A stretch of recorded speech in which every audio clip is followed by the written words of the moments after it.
IVM. $100. That's all it takes to begin your journey with Bitcoin and Ethereum. No, really.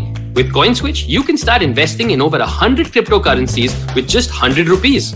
On top of that, there are zero charges for deposits and withdrawals, so you can trade, buy, sell, however and whenever you want. All of this, plus their extremely intuitive interface, makes CoinSwitch the perfect app for beginners in the crypto space.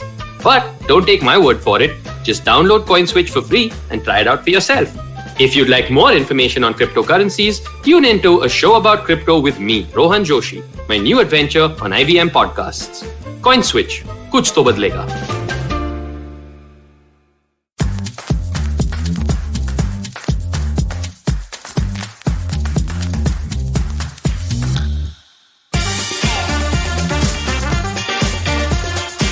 Take that leap of faith. What are you thinking so much for? I mean, just get up and do it.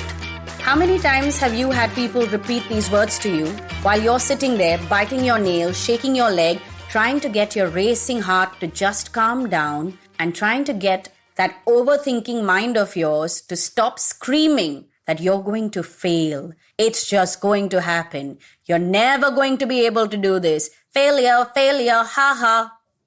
Well, take it from me. And I mean, I'm a positive action coach and an alternative healing practitioner. I really would know taking that leap of faith is not that simple. Hi, I'm Chetna, and you're tuned in to Say No to Drama. Well, today, I'm stripping off the drama. I'm telling all those people who keep screaming about taking the leap of faith, I'm telling all of them off. Yes, this episode isn't about how you should get over your fear of failure. I mean, yes, you should totally do that. But this episode is about telling you the truth about taking a leap of faith. That truth that nobody ever tells you, not even most life coaches or healers or therapists. Most of them just expect you to be oh so strong and to just get up and do everything on that long list that you are required to do. You want to start a new venture? I mean, what is there? Get up and just start. It's so easy for them to say, just get up and start, when you are thinking about how you'll have to quit your job. And if you do start your venture and 6 months later, you figure out that, oops, it was a bad decision because the market's not right for it, or you didn't do your research well, then you're going to have to start job hunting again. Or then you're going to have to bite that bullet that you're going to have to do a 9-to-5 job all over again and deal with those bad bosses and office politics and possibly some mean colleagues too. So let me tell you this. Take that leap of faith is easier said than done. Yes, I want you to take a deep breath and I want you to feel vindicated right now because it really is a lot easier said than done. And you know what? In reality, a leap of faith is no jump at all. In all likelihood, it is you crawling forward, taking steps that are tinier than baby steps. Yes, ask me, take it from a life coach. I get a lot of my clients to take that leap of faith, or so they think. They think they're taking the leap of faith, but actually we are crawling forward in the tiniest of ways. The only thing that matters is that we crawl forward every single day.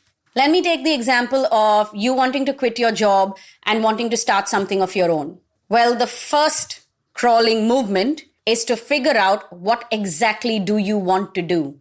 The second crawl forward would be to figure out if the idea that you have has any merit, if it's even something that's feasible. The third day or the third phase of crawling forward would be to figure out if that idea, which also has some merit, can actually give you the life that you so want to live. Can it give you the money? Can it give you the fame? Can it give you that time that you want to do everything else in your life? And are you willing to do everything that it requires you to do? So you see, right now, we've just moved from saying that I want to quit my job and start something of my own, and that taking the leap forward only involved crawling towards clarity. This is the first leap. The first leap is always in your mind. It's never the actual action in the tangible world. It is in your mind. You have to first wrap your mind around the idea of whatever it is that you want to do that involves that leap. After you do that, then you will go through a phase of moving forward in slightly bigger steps than just crawling, but you're still not really leaping. And honestly, the only point where you would actually leap would possibly be when you hand in your resignation. But by the time you reach that point where you are to hand in your resignation, it will feel like just another tiny step forward. So you see, taking that leap of faith or leaping towards anything that you want to do in your life, yes, when it's a big decision, it feels like that. You think about it like that. It's perceived like that in your head. But in reality, a leap of faith involves many, many, many tiny steps. It isn't a leap at all. And as for those of you who have this fear of failure, let me tell you this. Everyone is afraid of failing. Yes, me included. Every single person has that thought. It crosses our mind. It's just that some of us are more resilient. Some of us have figured a way around the noise in our own heads.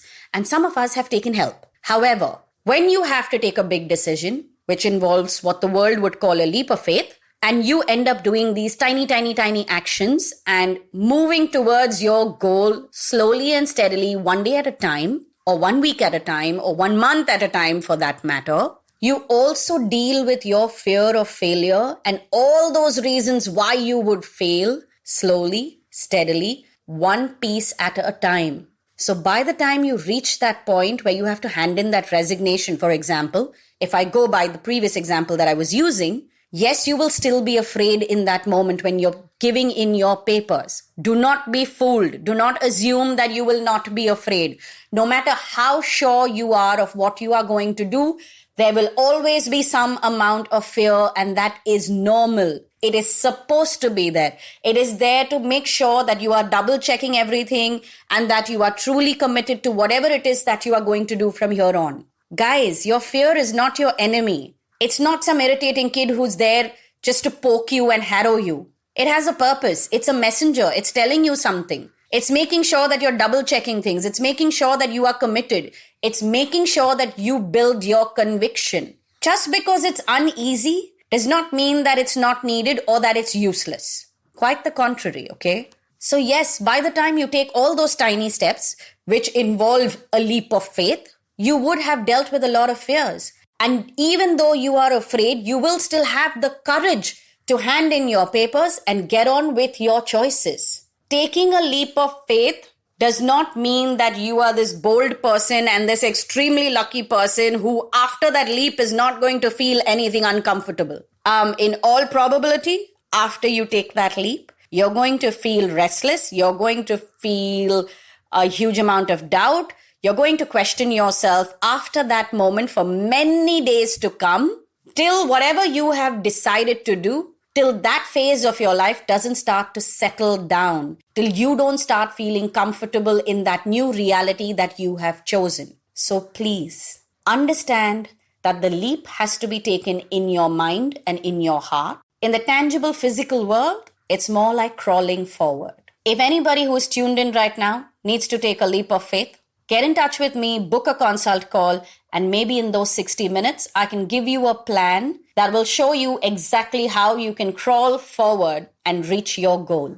If you need to get in touch with me, I'm on Instagram. My handle is Positivity Angel. You can DM me. I always respond. And if you'd like to listen to the previous episodes of Say No to Drama as well as Positively Unlimited podcasts, you can head on to the IVM Podcast app or website. You can also get in touch with us on Instagram and Twitter. Our handle is IVM Podcast.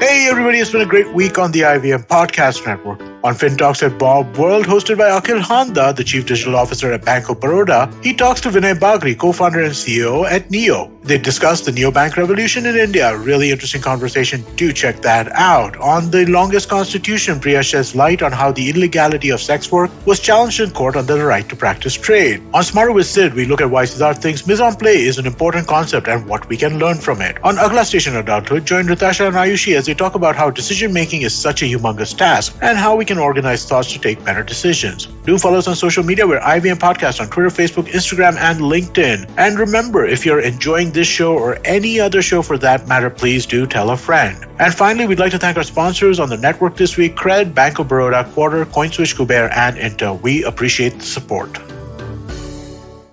Hi everybody, just wanted to ask everyone for a quick favor. We're running a brand survey right now and would really appreciate it if you could let us know what you think about the advertising on IVM. Go to ivmpodcast.com/survey and do let us know. As part of this, we'll be selecting 10 random participants and sending them some IVM swag, so do fill out those surveys.